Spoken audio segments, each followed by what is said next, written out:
নমস্কাৰ, good morning. মই পলাশ, আপোনালোকে চাই আছে পলাশ আছাম। এটা নতুন আপডেট লৈ আহিছোঁ। যিহেতু যোৱাকালি আছিলে 2 আগষ্ট, এতিয়া আমাৰ চাওঁতে জুলাই মাহ গুচি গ'ল, আগষ্ট মাহ সোমাল, আজি 3 তাৰিখ।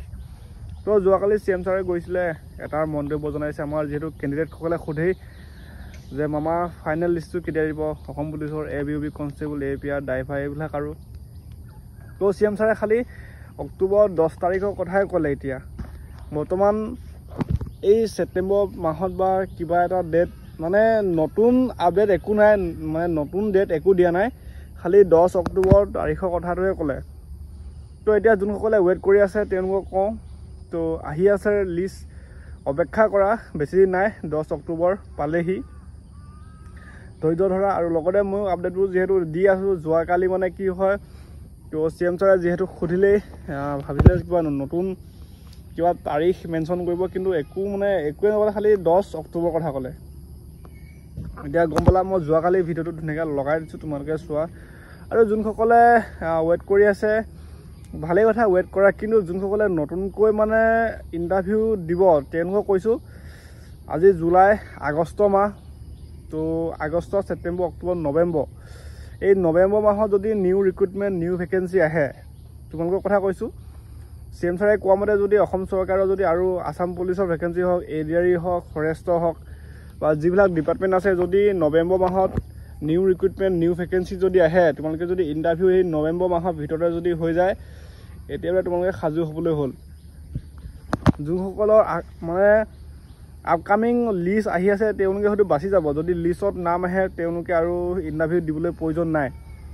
যদি লিষ্টত নাম নাহে, যদি লিষ্টখনত যদি নামটো প্ৰকাশেই নাপায়, তোমালোকে আকৌ সেই ইণ্টাৰভিউৰ কাৰণে, নিউ ভেকেঞ্চিৰ কাৰণে, নিউ ৰিক্ৰুটমেণ্ট, সেইকাৰণে কৈছোঁ। আৰু এতিয়াৰ পৰা সাজু হ'বলৈ হ'ল। ফৰেষ্টৰ, বিশেষকৈ ফৰেষ্টৰ, বন বিভাগ, অসম বন বিভাগ, যোনসকলে ভাল পাবা, তেওঁলোকে সেই আপকামিং ভেকেঞ্চিৰ কাৰণে ৱেইট কৰি আছে, তেওঁলোকক কৈছোঁ ৱেইট কৰি থাকা, বা এতিয়া ফিজিকেলৰ কাৰণে সাজু হৈ থাকা, এক্সামৰ কাৰণে সাজু হৈ থাকা।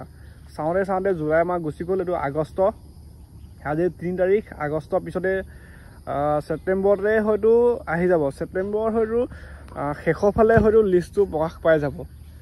গম পালা, ছেপ্টেম্বৰ শেষৰ ফালে লিষ্ট প্ৰকাশ পালে অক্টোবৰ 10 তাৰিখে এপইণ্টমেণ্ট লেটাৰ দিব গুৱাহাটী খানাপাৰাত। তো বাকী অক্টোবৰত দি পেলাই নৱেম্বৰ মাহত নিউ ভেকেঞ্চি, নিউ ৰিক্ৰুটমেণ্টো প্ৰকাশ পাই যাব। তো এতিয়া কি আহিব, ABUB আহিব, হয়তো আছাম ফৰেষ্টৰ কনষ্টেবল লেভেলৰ, SI লেভেলৰ পদবিলাকে আহিব। ADRE অহা কথা কৈছে, ADRE খালী পদ মানে থাকিব দিয়া নাই, এনেকৈ ফিল আপ কৰিব দিছে। তো সেইবিলাকে। আৰু এতিয়া তোমালোকৰ যিহেতু ADRE মানে ভাইভা আৰু স্কিল টেষ্ট এটা আছিলে, তেওঁলোকৰ সেই বানপানী হোৱা ঠাইবিলাকৰ মানে স্থগিত ৰখাই দিলে। তো এতিয়া আকৌ তেওঁলোকৰ ভাইভা টেষ্টৰ কাৰণে মাতিছে, এটা তাৰিখ দিছে। তো সোনকালে শেষেই হ'ব। তো আমাৰ যোনসকলে ৱেইট কৰিছে আপকামিং লিষ্ট বা আপকামিং ভেকেঞ্চি, তো লিষ্টটো ৱেইট কৰা সকলৰ ছেপ্টেম্বৰ শেষৰ ফালে, আৰু লগতে নৱেম্বৰ মাহতে যিহেতু নিউ ভেকেঞ্চি প্ৰকাশ পাবলৈ গৈ আছে। তো যোনসকলে new vacancy, new recruitment wait কৰি আছে তেওঁলোকক কৈছোঁ, তোমালোকে প্ৰেক্টিচ সাজু হৈ থাকা, এক্সামৰ কাৰণে সাজু হৈ থাকা।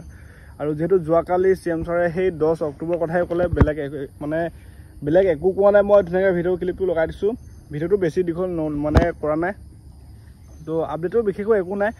তোমালোকে যদি মোৰ চেনেলটো প্ৰথম চাইছা, তো ছাবস্ক্ৰাইবটো কৰি ল'বা, এই ধৰণৰ আপডেটবোৰ পাই থাকিবা। মামা মামা মামা মামা মামা মামা মামা স্যার আসাম পুলিশের রিজাল্ট কি দেব? Thank you sir, thank U.